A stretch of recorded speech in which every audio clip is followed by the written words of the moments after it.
ഉരുൾപൊട്ടലിൽ ഒഴുകിയെത്തിയ പ്രളയജലം വെള്ളാർമല മേഖലയിൽ വലിയ മാറ്റമാണ് ഉണ്ടാക്കിയത്. മരത്തടികളും പാറക്കല്ലുകളും നിറഞ്ഞതോടെ വെള്ളം ഒഴുകിപ്പോകാതെ നിറഞ്ഞു നിൽക്കുകയാണിവിടെ.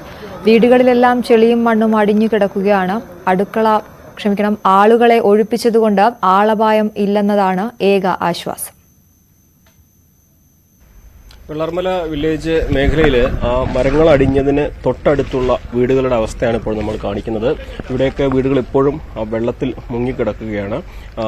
ഇവിടെ എല്ലാവരും തന്നെ സുരക്ഷിത സ്ഥാനങ്ങളിലേക്ക് നേരത്തെ മാറിയതുകൊണ്ട് ജീവഹാനി ഉണ്ടായിട്ടില്ല എന്നാണ് പ്രദേശവാസികളൊക്കെ തന്നെ പറഞ്ഞിട്ടുള്ളത്. പക്ഷേ നിങ്ങൾക്ക് ഇവിടുത്തെ ഒരു അവസ്ഥ കാണാം. ഇത് ആ പുഴയിൽ നിന്നും അടിച്ചു കയറിയ ഉരുൾ വെള്ളവും അതേപോലെ തന്നെ വലിയ മരക്കഷ്ണങ്ങളും തടികളും വൃക്ഷങ്ങളും ഒക്കെ ഇവിടെ നിറഞ്ഞപ്പോൾ അവിടെ നിന്നും ഈ വെള്ളം നേരെ അടിച്ച് കയറിയത് ഈ വീടുകളിലേക്കാണ്. ഈ വീടുകളിലൂടെ നേരെ ഇതിന്റെ മറുവശത്തേക്ക് അവിടെ ഒരു തോടൊഴുകുന്നുണ്ട്. ആ തോടിലേക്ക് എത്തുകയായിരുന്നു. അപ്പോൾ ഇതവിടെ കാണാൻ പറ്റും. നമുക്ക് വീട് മുഴുവൻ ചളി നിറഞ്ഞിരിക്കുകയാണ്. വീടിന്റെ ഉള്ളിലേക്ക് ആൾക്കും പ്രവേശിക്കാൻ പറ്റുന്ന സാഹചര്യമല്ല. അത്രത്തോളം ചളി നിറഞ്ഞ് ചളി നിറഞ്ഞു നിൽക്കുന്ന ഒരു കാഴ്ച ആ ചുമരിൽ കാണാൻ എത്രത്തോളം ഉയരത്തിലാണ് ഇവിടെയൊക്കെ വെള്ളം കയറിയത് എന്നുള്ളത്. നമുക്ക് ഇതിന്റെ പുറത്തേക്ക് നോക്കുമ്പോൾ അവിടെയും ഒരു വീട് കൂടി ഇതേപോലെ പകുതിയോളം വെള്ളത്തിൽ മൂടിക്കിടക്കുന്ന ഒരു കാഴ്ചയാണ് നമുക്ക് കാണുന്നത്. ഇവിടെ നിന്നും നേരെ അപ്പുറത്താണ് ഇപ്പോൾ ഈ ഒരു രക്ഷാപ്രവർത്തനം തെരച്ചിലൊക്കെ നടക്കുന്ന ഒരു പ്രദേശം. അവിടെ മുമ്പുണ്ടായിരുന്ന തോടിന് വശത്തായിട്ട് മറ്റൊരു തോട് കൂടി ഇപ്പോൾ ഒഴുകുന്നുണ്ട്. അത് ഗതിമാറി ഒഴുകിയ പുഴയുണ്ടാക്കിയ മറ്റൊരു വഴിയാണ്. അതിന്റെ തീരത്താണ് ഇപ്പോൾ പരിശോധന കൂടുതലായിട്ടും നടക്കുന്നത്. ഇവിടെ വലിയ ദുഷ്കരമാണ് ഇവിടേക്ക് എത്തിച്ചേരുക.